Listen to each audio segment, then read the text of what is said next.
Aleluia. Abra sua Bíblia em Lucas. Evangelho de Lucas, capítulo 2.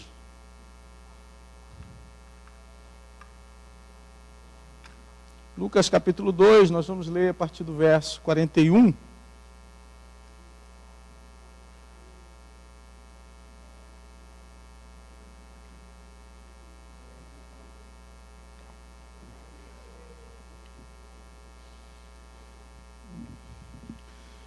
Lucas, capítulo 2, verso 41 até os 50... Não vou ler até os 52. Vou ler até o 49. 41 ao 49 diz assim: Ora, anualmente iam seus pais a Jerusalém, os pais de Jesus, para a festa da Páscoa. Quando ele atingiu os 12 anos, subiram a Jerusalém, segundo o costume da festa. Terminados os dias da festa, ao regressarem, permaneceu o menino Jesus em Jerusalém, sem que seus pais o soubessem. Pensando, porém, está ele entre os companheiros de viagem. Foram caminho de um dia, e então passaram a procurá-lo entre parentes e os conhecidos. E não tendo-o encontrado, voltaram a Jerusalém à sua procura. 3 dias depois, o acharam no templo, assentado no meio dos doutores, ouvindo-os e interrogando-os. E todos os que o ouviam, muitos se admiravam da sua inteligência e das suas respostas. Logo que seus pais viram, ficaram maravilhados. E sua mãe lhe disse: Filho, por que fizeste assim conosco? Teu pai e eu, aflitos, estamos à tua procura. Ele, porém, lhes respondeu: Por que me procuráveis? Não sabeis que me cumpria estar na casa do meu pai? E eles, obviamente, não entenderam essa resposta. Amém? Que o Senhor possa abrir os nossos olhos, ouvidos, para enxergar e entender o que Deus tem a falar conosco nessa noite. Que o Espírito Santo fale conosco e ministre a sua boa vontade, a sua boa palavra para nós. Queridos, o Evangelho de Lucas é o único evangelho que relata o momento da história, da vida de Jesus, entre o seu nascimento, e o início do seu ministério. O único que relata ali o início da pré-adolescência de Jesus aos 12 anos de idade e nos conta essa história. Eu lembrei dessa história ontem, quando eu falava com os jovens a respeito do conselho de Paulo a Timóteo, que quando fala ao jovem Timóteo, para que ele fosse padrão, exemplo na igreja de palavra, de moderação, de amor e de pureza. Quando no texto da primeira carta de Paulo a Timóteo, no capítulo 4, Paulo dá esse conselho ao jovem pastor, ao jovem presbítero Timóteo, que estava responsável pela igreja.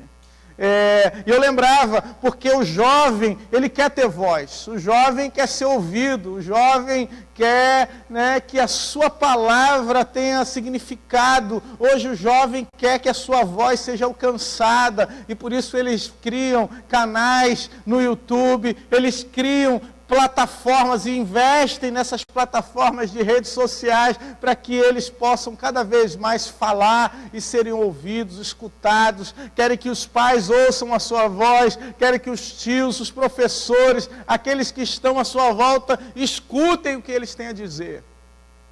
E Jesus, então, aos 12 anos de idade, aqui está sendo ouvido e as pessoas estão dando credibilidade à sua palavra. Jesus, na tradição judaica, aos 13 anos, o jovem se tornava filho da lei, filho da aliança.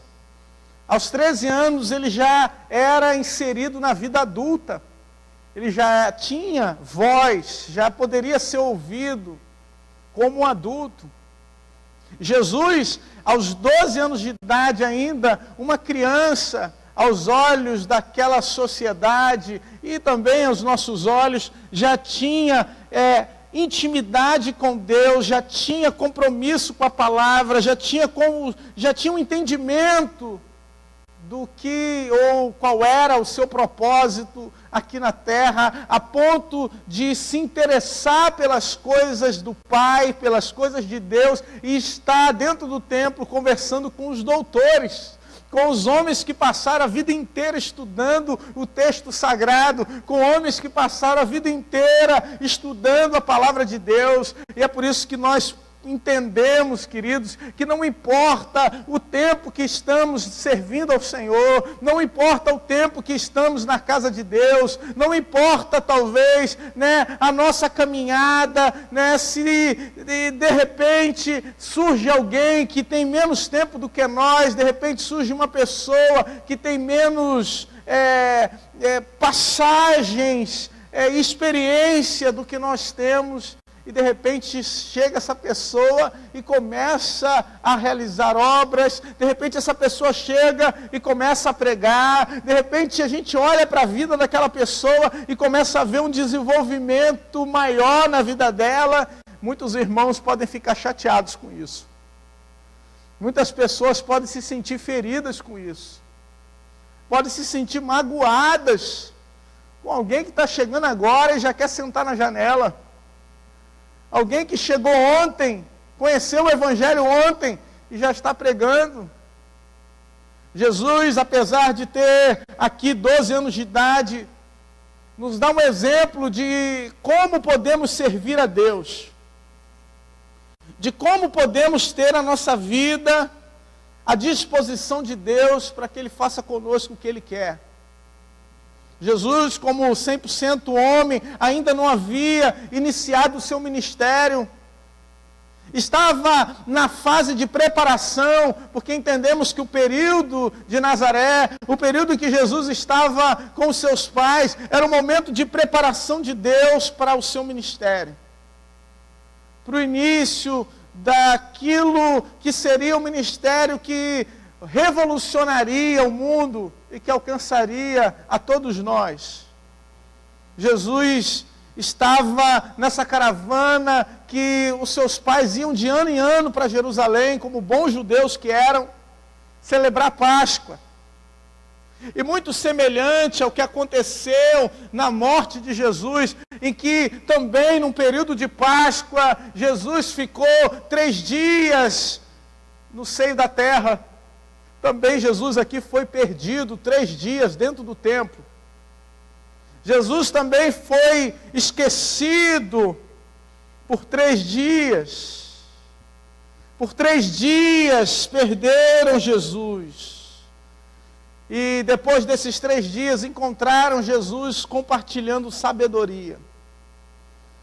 Encontraram Jesus compartilhando conhecimento. Compartilhando aquilo que ele havia recebido do Pai. Jesus ficaria morto, ou sumido por 3 dias, como ficou depois da cruz. E a palavra de Deus vai nos dizer que 2 discípulos começam a sua caminhada saindo de Jerusalém, já desanimados, e se encontram com Jesus. Jesus caminha com eles, conversa com eles, já após o 3º dia. E às vezes, queridos, na nossa caminhada com Deus é assim. Às vezes no nosso relacionamento com Deus acontece dessa forma. Jesus está conosco, Jesus está dentro do nosso coração, Jesus está participando daquilo que temos a oferecer a Deus. Esses homens estavam em Jerusalém para a Páscoa, oferecendo a Deus o seu tempo, se dedicando àquilo que estava na lei, José e Maria, mas de repente perderam Jesus. Às vezes nós temos a nossa religiosidade tão forte que perdemos Jesus. Às vezes nos concentramos em coisas que achamos ser tão importantes que perdemos Jesus. Às vezes a gente está tão preocupado com o culto, que a gente perde Jesus dentro do culto. Às vezes a gente está tão preocupado, tão zeloso com as coisas de Deus, que a gente se esquece de onde está Jesus na nossa vida. A gente está tão preocupado em fazer coisas para Deus, que a gente se esquece de onde está Jesus. E a gente precisa então procurar Jesus. A gente então precisa encontrar Jesus. O texto diz que João e Maria andaram um dia. Era costume naquele tempo as mulheres e as crianças irem na frente e os homens irem atrás. Muito provavelmente Maria pensou que Jesus estava com José e José pensou que Jesus estava com Maria. Já aconteceu isso contigo lá na tua casa? Você pensa que fulano, alguma coisa está com fulano e fulano pensa que essa coisa está com você. Você pensa que fulano disse uma coisa e fulano pensa que você que disse tal coisa. E acontece um desentendimento. Acontece um problema, uma falta de comunicação. Telefone sem fio. Daí você fica chateado com fulano, fulano fica chateado com você. Tem gente que é tão demoníaca, ou se deixa usar tanto pelo inimigo, que cria contenda dessa forma. Sabe o que fulano falou de você, Alexandre? Fulano falou que você não é bonito não, rapaz. Aí chega para fulano e diz, olha, sabe o que Alexandre falou de você, irmão? Falou que você é feio. Cria contenda no meio dos irmãos. Fala uma coisa para um, depois fala outra coisa para outro. E às vezes, querido, essa falta de comunicação cria discórdias, desentendimentos. Lucas aqui é aquele que trata das coisas, dos acontecimentos, de forma a relatar a Teófilo os ocorridos, tanto do Evangelho aqui de Lucas, quanto do texto de Atos, que na realidade é o mesmo texto que foi separado. Olha os acontecimentos de forma mais pragmática. E ele nos relata que depois de um dia, começou-se a procurar Jesus entre os parentes. Onde está Jesus? Desespero, eu fico imaginando o desespero no coração dessa mãe. O desespero no coração desse pai. Meu filho tem 5 anos. Fico imaginando se eu perder meu filho. Hoje a gente tem internet, tem WhatsApp. Hoje a gente tem tecnologia. Mas naquele tempo, um dia de viagem, meu irmão. Viajando de camelo.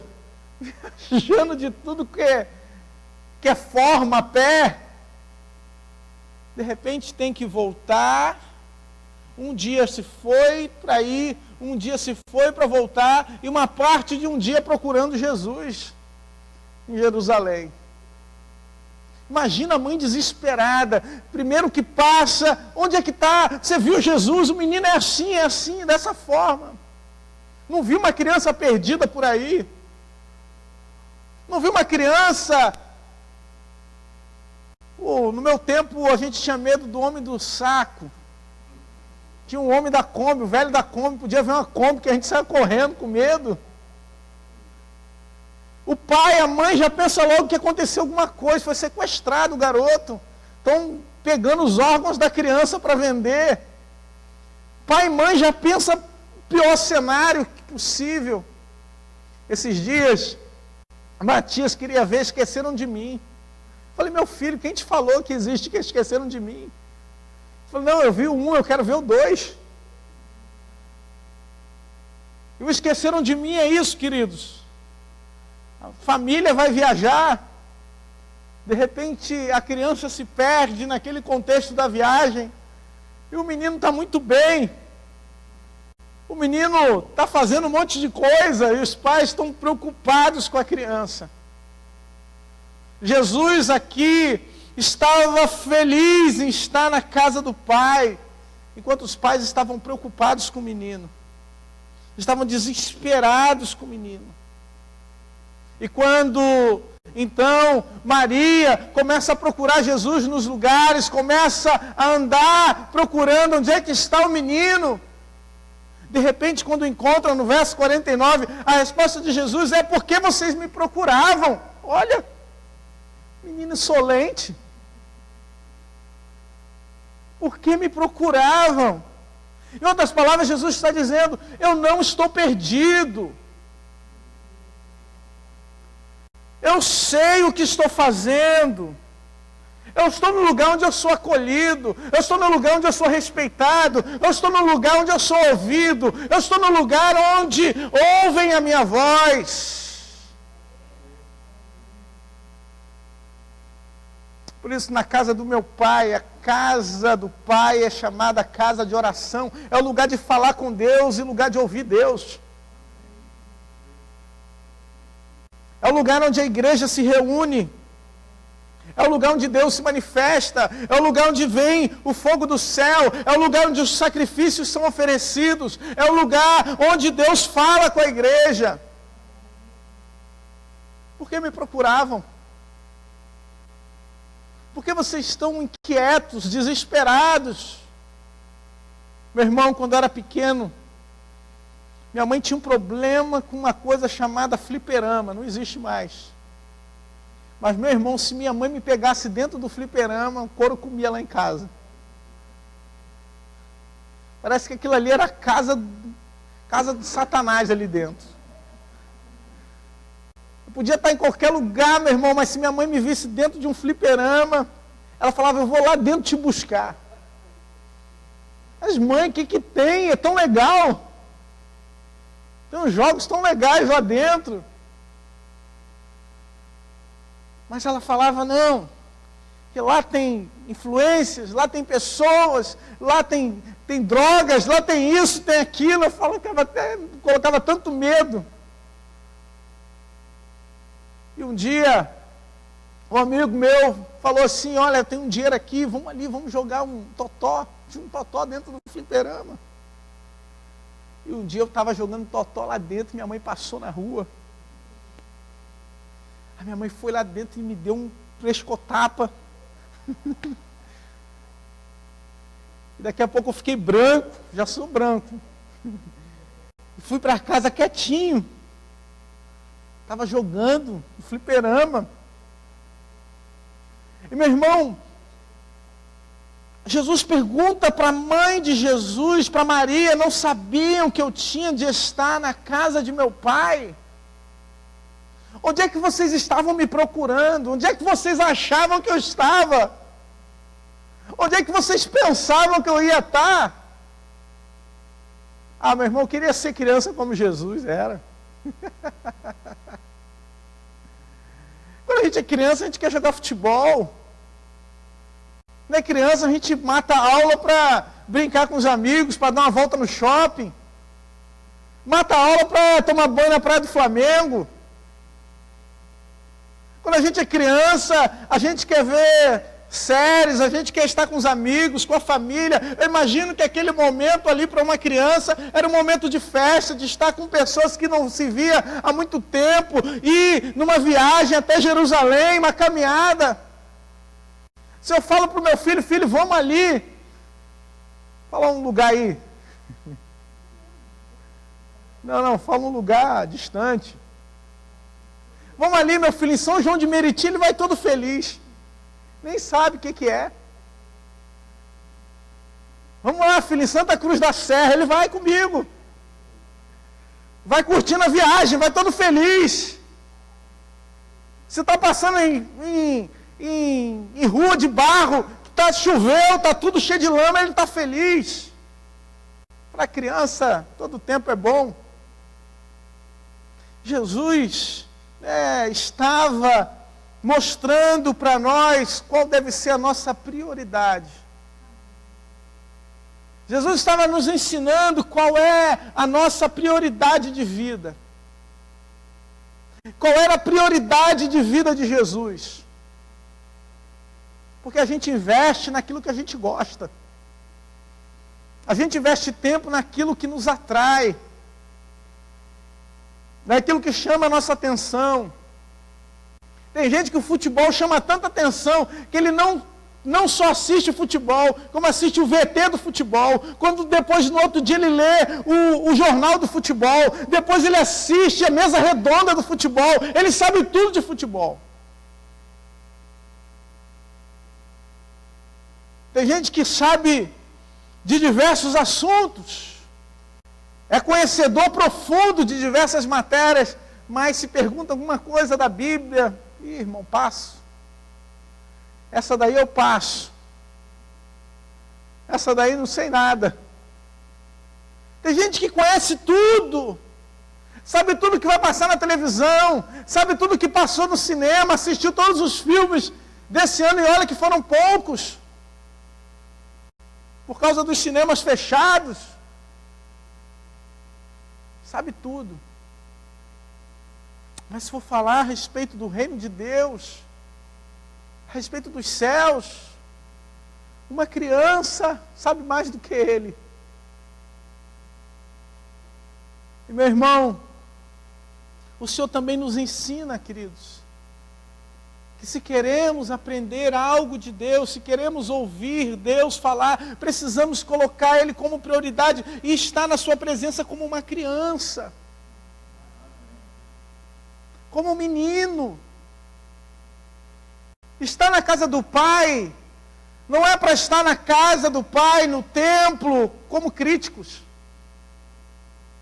Porque às vezes a gente está no templo, mas a gente está no templo como críticos da casa. A gente quer interferir em tudo o que está acontecendo. A gente quer opinar em tudo o que está sendo feito. Isso muitas vezes atrapalha o nosso relacionamento com Deus.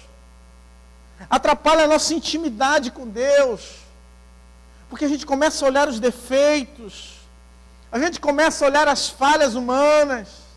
Nós começamos a olhar a forma e não aquele que se manifesta. Nós olhamos o homem e não olhamos para Deus. Começamos a nos preocupar com as coisas dessa terra e depois nos esquecemos do Deus que tem todo o poder. Nesse mesmo templo, os homens, ao olharem as estruturas, a beleza do templo, a forma como ele havia sido construído, Jesus disse, muito bonito, mas ele vai ser destruído, em 3 dias eu vou reconstruir. 3 dias era o tempo necessário para Deus fazer um grande milagre. Queria colocar dentro do templo, dentro do lugar sagrado, dentro do lugar onde Deus fala, todos os povos, raças, tribos e nações. Nós fomos inseridos nesse contexto. Nós fomos chamados por Deus. Nós que estávamos fora dessa aliança, agora fazemos parte e estamos lá dentro do templo, dentro do lugar onde Deus fala. Dentro das mansões celestiais. Agora nós estamos lá. Quanto tempo você acha, queridos, que Deus precisa para fazer um milagre na sua vida? Aqueles homens acharam uma loucura. Como pode, em 3 dias, reconstruir um templo que demorou anos para ser construído? Como pode você dizer que vai fazer tal coisa se os nossos antepassados trabalharam tanto para fazer, muitas pessoas? Meu irmão, às vezes as vitórias espirituais que Deus quer nos dar, às vezes as vitórias que o Senhor quer nos conceder, elas ocorrem antes, no mundo espiritual. E nós queremos ver a materialidade, nós queremos ver a resposta imediata, nós queremos ver aquilo que Deus está fazendo agora, aqui diante dos nossos olhos, quando no mundo espiritual Deus já fez. Já aconteceu. Já foi entregue nas tuas mãos. Espera o tempo de Deus. Espera o momento certo de Deus fazer na sua vida. Espera que vai chegar aquilo que Deus tem para realizar. José e Maria encontraram Jesus, não entenderam o que Jesus tinha a dizer, mas o texto continua e diz que Jesus era submisso aos seus pais e ele crescia e se fortalecia no Senhor. Porque a prioridade da sua vida estava no Senhor. Meu irmão, quando nós nos aproximamos de Deus, quando nós estamos juntos do Pai, quando nós temos o Senhor como prioridade, nós somos fortalecidos, nós somos inspirados pelo Espírito Santo, nós recebemos revelação da parte de Deus, e é essa revelação de Deus, aquilo que Deus nos mostra, aquilo que Deus fala conosco, que é o que vai fazer diferença na nossa vida. É o que vai fazer diferença na sua vida, nas coisas que você tem para realizar, nas coisas que você tem a fazer. Qual tem sido hoje, meu irmão, a tua prioridade? O que você tem colocado hoje em primeiro lugar? Nós priorizamos a nossa família, nós priorizamos a nossa casa. Esses dias Lia zombava de mim, porque eu comecei a arrumar o guarda-roupa. Daqui a pouco ela olhou e eu estava sentado no sofá com o Matias.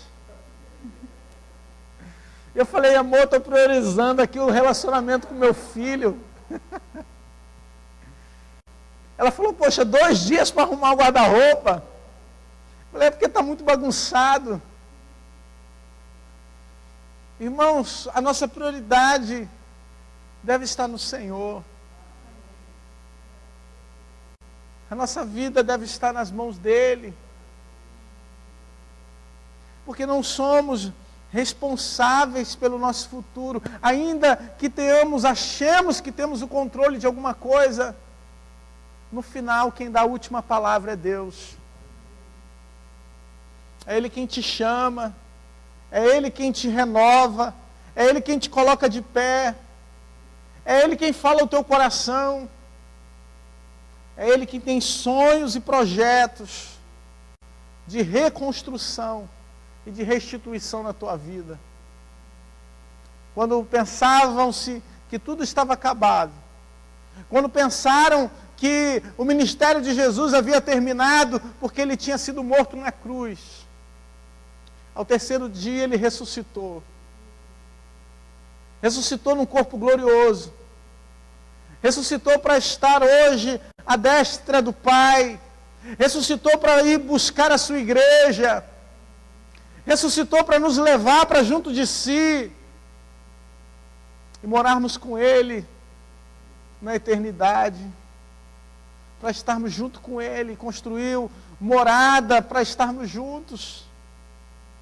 É o Deus que hoje se faz presente no culto. É o Deus que se faz presente quando você ora. É o Deus que se faz presente quando você clama.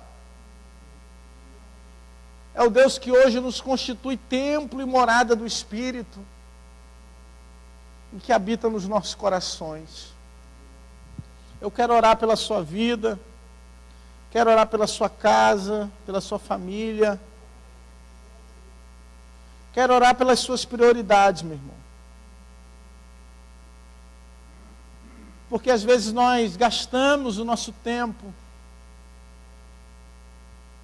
gastamos aquilo que temos precioso, porque o tempo é algo que não volta.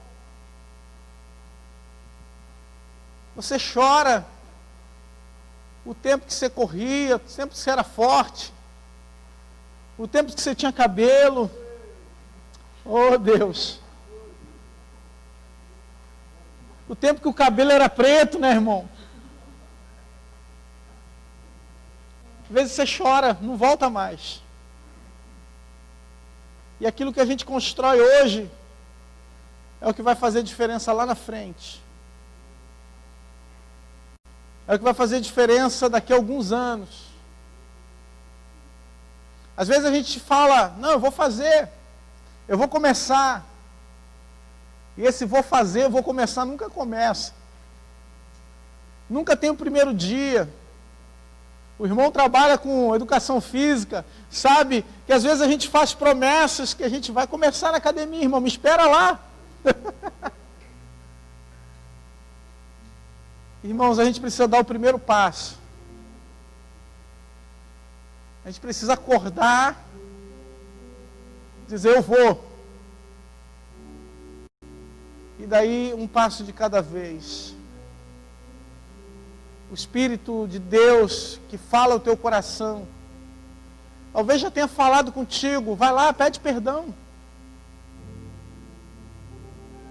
Vai lá, faz a oração. Vai lá, ajuda. E você muitas vezes diz, eu vou.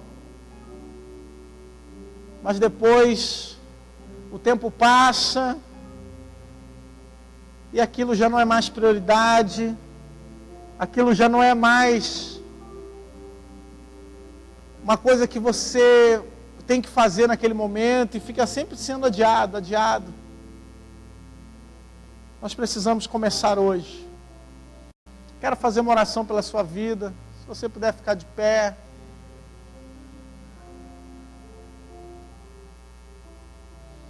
Quero colocar nossas prioridades diante de Deus.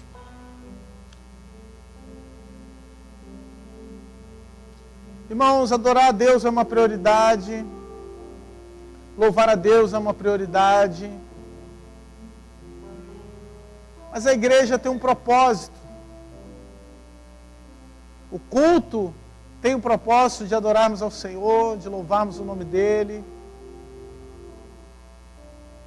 Mas como igreja do Senhor não podemos perder de vista que o Senhor nos chamou a pregar o Evangelho. O Senhor te chamou com a prioridade e a responsabilidade de carregar a sua palavra. Palavra no coração, palavra que muda a vida, palavra que transforma. Você tem responsabilidade com a sua família, de clamar por eles, de interceder por eles, pelas pessoas do lugar onde você trabalha, de ser sal, de ser luz, de abençoar.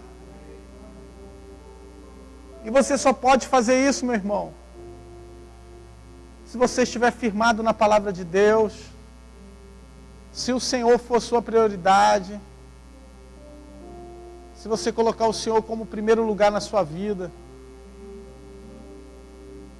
Ô Pai, obrigado, Senhor, por essa noite. Te louvamos, Pai, por tudo que o Senhor tem feito na nossa vida. Te louvamos, Senhor. Ainda que em alguns momentos tenhamos perdido o Senhor de vista, ainda que em alguns momentos, Pai, tenhamos esquecido qual é a Tua prioridade, Senhor. Pai, às vezes a gente pensa que está agindo normalmente, indo para casa, andando na rua, Pai. Oh Deus, mas cada momento, cada oportunidade que o Senhor nos dá, é o momento, Deus, de estarmos próximos de Ti. Oh Senhor, de oferecermos a Ti louvor e adoração, de oferecer ao Senhor, meu Pai, o nosso coração como oferta agradável a Ti. Oh Senhor, é o momento de entendermos, Pai, que o Senhor nunca se perde, ainda que nós estejamos perdidos. Ainda que a gente não saiba o que fazer, Senhor. O Senhor nos chama a entendermos, Pai, que existe uma prioridade na nossa vida. E a nossa prioridade é fazer a vontade do Senhor. Quando os discípulos, Pai, saíram e o Senhor estava falando com aquela mulher samaritana, Pai, e o Senhor pregou o Evangelho para ela, o Senhor falou, meu Pai, a respeito da vida dela, e os discípulos quando voltam, Pai, perguntam para Ti, Jesus, se o Senhor não estava com fome, se o Senhor não queria comer, e o Senhor diz que uma comida o Senhor tinha para comer, que era fazer a vontade do seu Pai. Oh, Senhor, porque fazer a vontade de Deus é mais importante do que a comida que nos sustenta, Senhor. Porque viver no centro da Tua vontade é mais importante do que comer e beber nessa terra, Pai. A gente trabalha para comer, a gente trabalha para beber, a gente trabalha para comprar o pão para o nosso filho, a gente trabalha para construir, Pai, para pagar o nosso aluguel, mas Te servir é mais importante do que isso. É mais importante do que tudo, Senhor. Ouvir a Tua voz é mais importante, Pai. É mais importante estar na Tua presença. É mais importante estar no Teu altar, Senhor. Queremos Te louvar. Aleluia.